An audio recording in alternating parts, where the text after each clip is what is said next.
When I was 6 years old, I put on plays for all the neighborhood parents, and I used to go around and sell tickets, and I'd set up all the chairs in my living room, and I'd create like little plays for the neighborhood parents, and I'd get all the kids in the neighborhood to act in it.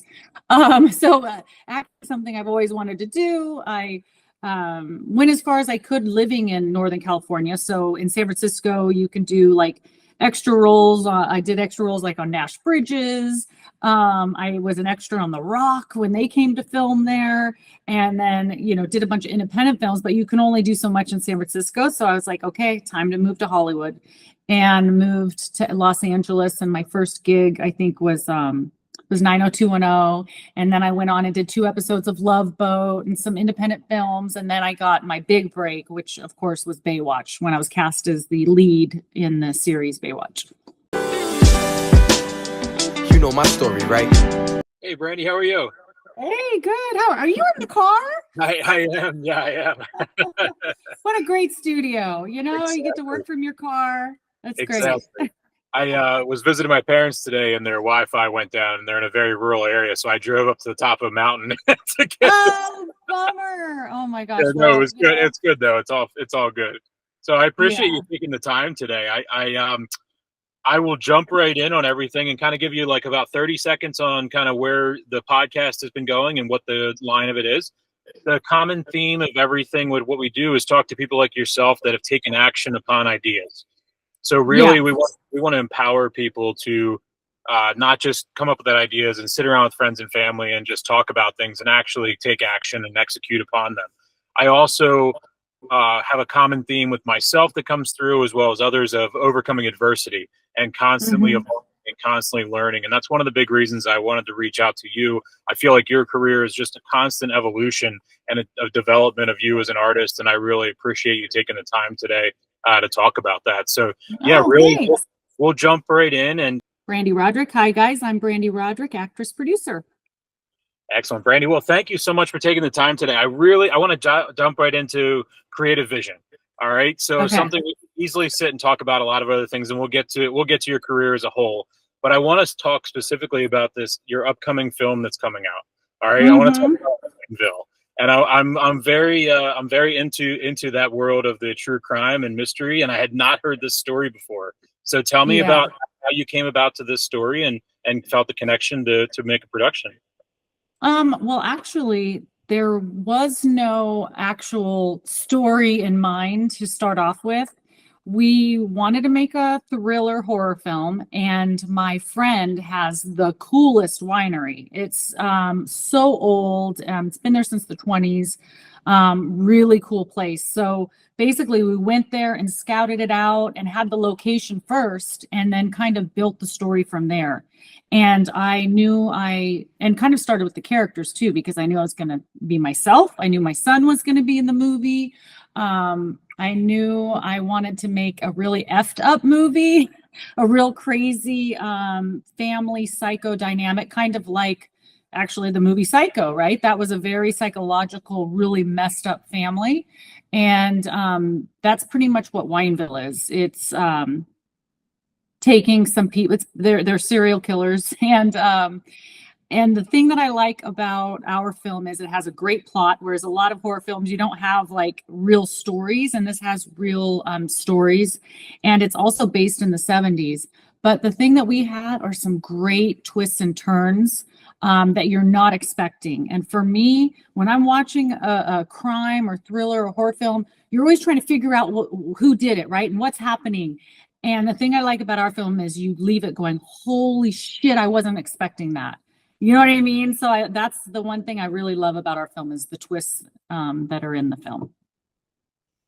Now, when you went through in that winery, were you always going with the realm of horror in your mind, or were you going with a real blank canvas when you approached that winery vision? No, definitely horror, thriller horror is what I wanted to make.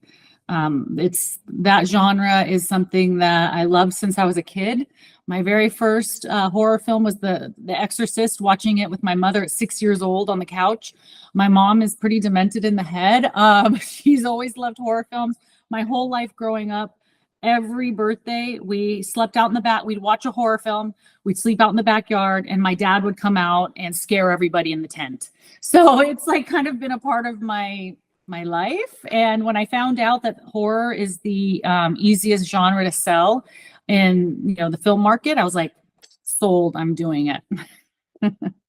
Let's talk a little bit about a lot of times I interview brick and mortar businesses or e-commerce businesses and things like that. You're the first in the realm of production and dealing with actors, actresses, as well as sets and timelines and things like that. Talk a little bit about what brought your passion from in front of the screen or in front of the camera to behind the camera. Well, I've been in the business for a really long time. I'm a dinosaur, over 20 years. But what happened was during COVID, there was no work, right? It was very sparse. Then we went through the strike. There's all these things happening. So there's no work. So I'm like, you know what? I got to create the work myself. I already had started producing 3 films prior, which I was just, a co-executive producer. And on this one, it's my baby. I did everything. So I was just like, you know what? I've been doing it. I think I can do this on my own and create something fun that I want to do. And that I have, the say from start to finish, and really put my stamp on it. For the characters and everything like that, are there any characters in this that exemplify different people in your life? And you don't have to mention names, but are there any personal experiences you bring into this? Definitely not. I realized as I asked that, I was like, if there was, it would be pretty creepy. And but we could start a rumor. And then maybe I'll get everybody to watch it. Yes, it's true. It's about my real life, and it's fucked up. No. Now, when I was doing I don't normally do a lot of prep, but when I saw the movie or saw the premiere coming, I just wanted to know a little bit. Now, when I was going through, is there any true story to the serial killer story of it, or is that part of, or how does that kind of tie in? No, but how it ties in. So back in the 1920s, there was a real life murders that happened in this town. And if you ever saw The Changeling with Angelina Jolie, that's a true story about the what they're called chicken coop murders. And they happened in the town of Wineville on Wineville Road. And it was a horrible, horrible massacre of young boys. And we actually are filming on Wineville Road, just down the street from where the chicken coop murders happened. And the reason why we kept the name Wineville of our town and of our movie is because this town called Mira Loma, which is called Mira Loma now, but it used to be called Wineville. And the town Wineville got so much bad press because of the murders of these small children. They changed the name of the town to Mira Loma. So the only affiliation is that we actually shot on the same road in the same town down the street from the chicken coop murders. So it was all, still eerie or whatnot, but totally different stories. Did you get any with that kind of situation there? Did you get any backlash from locals or anything like that, or was everybody very welcome to having a production in town? We don't know yet. We'll find out when it's out if people say anything, but I hope not. Let's talk a little bit about your career, and I want people to understand that you obviously this is your first official jump into the production side of things. No, this is my first producing film that I solely produced myself. Right. Okay. Yeah. So but the other 3 I produced with studios, but this is my own production company. Awesome. Well, let's go all the way back to when you originally. I want to go to the beginning of your career. I want to go to the moment where was the moment that you started and you realized that you wanted to become an actress? That was in my living room. When I was 6 years old, I put on plays for all the neighborhood parents, and I used to go around and sell tickets, and I'd set up all the chairs in my living room, and I'd create like little plays for the neighborhood parents, and I'd get all the kids in the neighborhood to act in it. So act is something I've always wanted to do. I went as far as I could living in Northern California. So in San Francisco, you can do like extra roles. I did extra roles like on Nash Bridges. I was an extra on The Rock when they came to film there, and then, did a bunch of independent films, but you can only do so much in San Francisco. So I was like, okay, time to move to Hollywood, and moved to Los Angeles. And my first gig, I think, was 90210. And then I went on and did 2 episodes of Love Boat and some independent films. And then I got my big break, which of course was Baywatch, when I was cast as the lead in the series Baywatch. So and that when you was went, that. when you're working in the TV side of things, how different is TV to film, or is it not really? Can you not really compare it today like you could in the past? Like, are the two so staunchly different that they're not really the same anymore? Gosh, I guess they are pretty similar. I mean, television, we would shoot 5-6 days a week, and around the same amount of hours, I guess. It was usually around 12 hours. A film, it might be a little more stressful because you have only a certain amount of time to get what you need to get done. And typically you're, working 12-hour days, 6 days a week, at least on independent films. But there's just a little bit more of a sense of, I think, an urgency on an independent film as opposed to just a regular series where you're doing it every day and it's, more chill, I guess. Was there when you go through in the collaboration process, when you're going through in the very beginning, do you have a big committee as far as that goes, or how do you guys go through with the creative process to drill down into your storyboard? Well, we didn't storyboard. So we did not do that on this film. But as far as if you're saying, if what you're meaning is like pre-production, Yep. Tons of pre-production. Pre-production and post-production is everything. Like, I think we were in pre-production for a whole year. And then when you're in shooting in production, we only shot for 2 weeks. And then post-production is, another year. Like, we've been in the process. By the time it comes out, it will have been from start to finish, where the idea came, almost 3 years for this film. So it's been a long process. And when you're actually shooting, that's only like a couple weeks. So the pre-production and post is huge. There's just so much to do. It's crazy.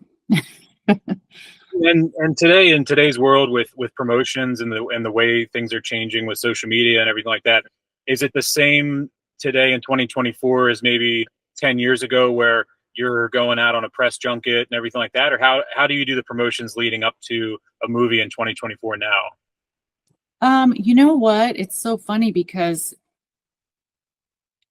there's not a lot of promotion, because the way the society is now, it's so like instant gratification, click on it. So now it's like, if you start talking about the movie and saying, go watch it, and they can't go watch it, they're going to forget about it, right? So it's almost like you got to wait till it's out so you can talk about it and they can click on it and watch it instantly. So everything right now is so instant gratification that you almost don't want to do everything beforehand. You want to kind of wait till it comes out. Whereas before, when we didn't have social media, you'd get the hype going months in advance because get people excited about it, and they can't wait till it comes out. But now it's like, we want to see it now. If you're going to tell me about it, I want to see it right now. And they want to be able to click on it. So that's where social media has changed everything, or technology. No, it's true, and it's interesting that you say it that way. Like, any promotions automatically need to have the full source there.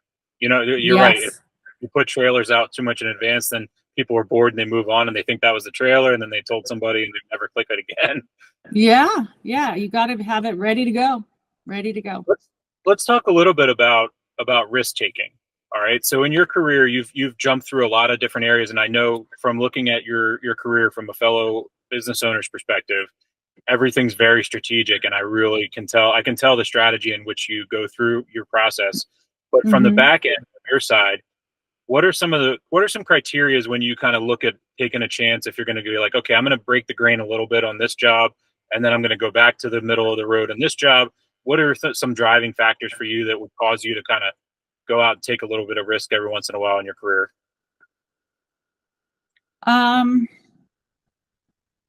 I mean, I'll take risk all day personally.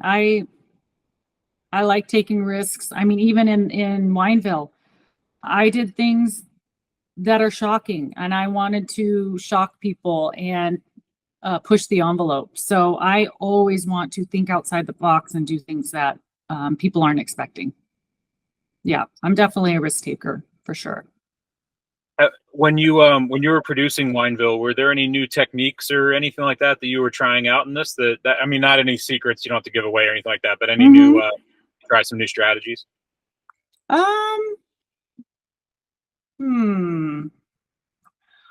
I really thought I was doing some new shocking things. And then I watched something and I'm like, wait a minute, they're doing what I did. So I'm hoping people don't watch that one. You got to watch them in the right order. Yeah, no, I just wanted to be as, I don't want to make it sound like it's such a disgusting movie, but I wanted to be as sick as possible, as demented as possible, and give as much shock value as I could while giving such a great story behind it that could be believable. I mean, that's what I like creating, is stuff that could really happen in real life. You know, it's not anything fake or like mysterious or any of the supernatural. Like, this is real shit that could go down with some really messed up families. So let's talk about this specifically, producing with Wineville, and this being the next step into your career and another chapter and another piece on the cliff and climbing that ladder. How do you feel this has affected your personal growth with the production with Wineville? Well, it's helped a lot in the sense that I know what I want to do. I know that now that production and producing, that's my jam. That is where I thrive. That is my happy place. I mean, that's the part I love. And of course, acting, hands down. But producing, being on the creative side, coming up with the stories, that's what I enjoy doing. And so that's, really opened that door for me. And I want to continue to do that. So yeah, definitely.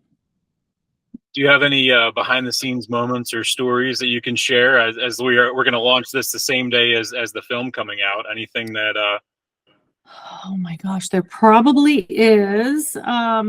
But I mean, one thing, I don't know if this just comes to mind, but oh wait, I don't know if I could say it because it might give away something. Well, there was a scene. So my mom was on set, and there was a scene where I had to be in a compromising position where, if done wrong, I could die. Let's just say that. And so my mom was freaking out. She's like, "Oh my God, is that safe? Is that freaking out with the safety guy, and so I was like, Mom, you really have to leave. Like, you have to leave this set right now because this is going to drive you crazy." And then there was a scene where my son was in kind of a similar situation where he was crying, "Mom, Mom." And I'm like, oh my God, now I know what my mom was talking about. This is stressful. Like, I can't. And I would like almost like started crying because it's like when you're hearing and seeing your own child and, going through these situations, it's really scary. So that was interesting. I didn't really expect that, but yeah, that was crazy. I'm very glad you brought that up. That's really interesting to be a parent on set when that type of thing happened. I think about you reminded me immediately when I was in 8th grade. I was in a arts council play, and I had to be slapped in the face. And I was 11, 12 years old or whatever. And Yeah. my mom was at the rehearsals and stuff, and this man had to like slap me in the face. And I was like, "No, literally slap me." And my mom was like, "No, can we play?" And I'm like, "No, just give it to me." She must have been freaking out. Yeah. Yeah. I look back and that would never have happened today in today's society, but back then I know, right? A 12-year-old was able to give his own consent to be slapped in the face by a man. Isn't that funny? I know, it's such different times. Let's go a little bit about for your go back a little bit to the evolution of your career. And I really enjoy how you going from television to then reality shows and then to movie production and things like that. How do you feel like that's affected your career, and both not necessarily in a negative way, but just in a positive way, and kind of giving you multiple angles and lenses for how you kind of see your art? Um, I think that, I mean, if anything, it's just good to be pliable and be able to adjust to whatever's happening in that day and time, really. Because I will tell you, when reality first started, I was so against it. I was like, oh my gosh, they're taking away our jobs. Like there was a Survivor, Real World, and all this stuff. And I was very negative about it. But then all of a sudden, all these shows started popping up. And I'm like, oh gosh, if you can't beat them, join them. Because, that's what was becoming. And we were starting to see, ooh, this is where it's going. And so when, at the time it was WB, Warner Brothers, they approached me to do The Surreal Life, which was going to be the very first ever celebrity reality show. So I was like, okay, I'm just going to do it, and went and did it. And I'm so glad that I did. And I really enjoyed reality, especially competition-based shows. I've done so many of those, including the Celebrity Apprentice and Celebrity Fear Factor and, Battle of the Celebrity Network Stars, all this kind of fun stuff. So for me, reality is like fun. It's the more where you could just go be yourself and go and have a good time. You don't have to learn lines and get all serious or anything. You just get to be yourself. So that's easy, right?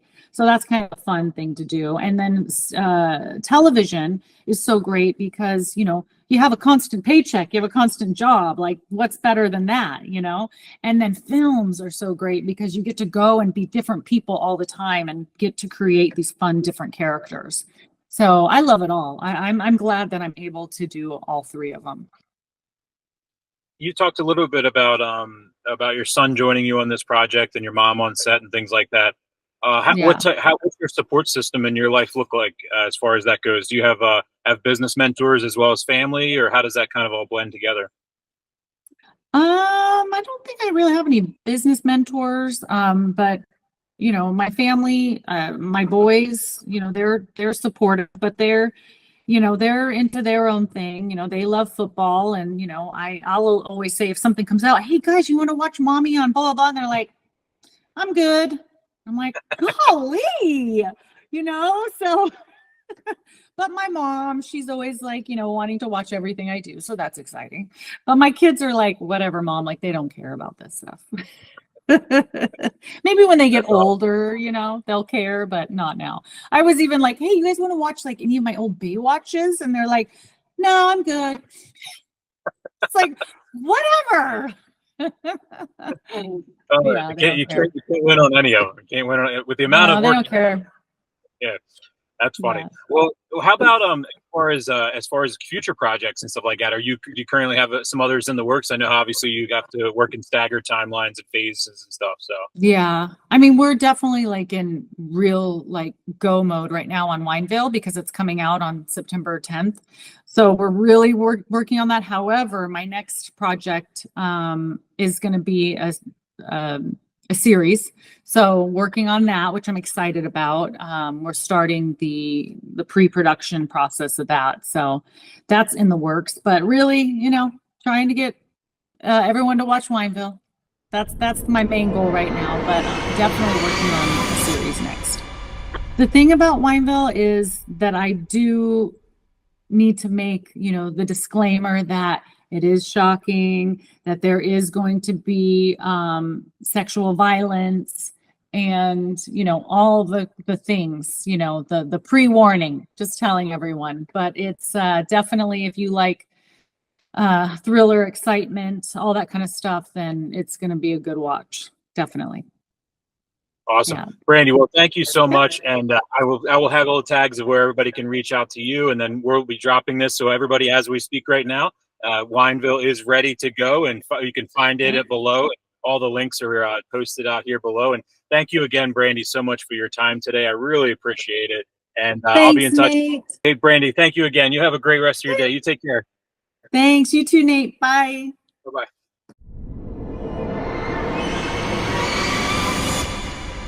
If you're an aspiring entrepreneur or one that's looking to expand, contact the FreeMind Network today, and we'll help you scale, we'll help you start. We're going to be there for you in your corner. You know my story, right?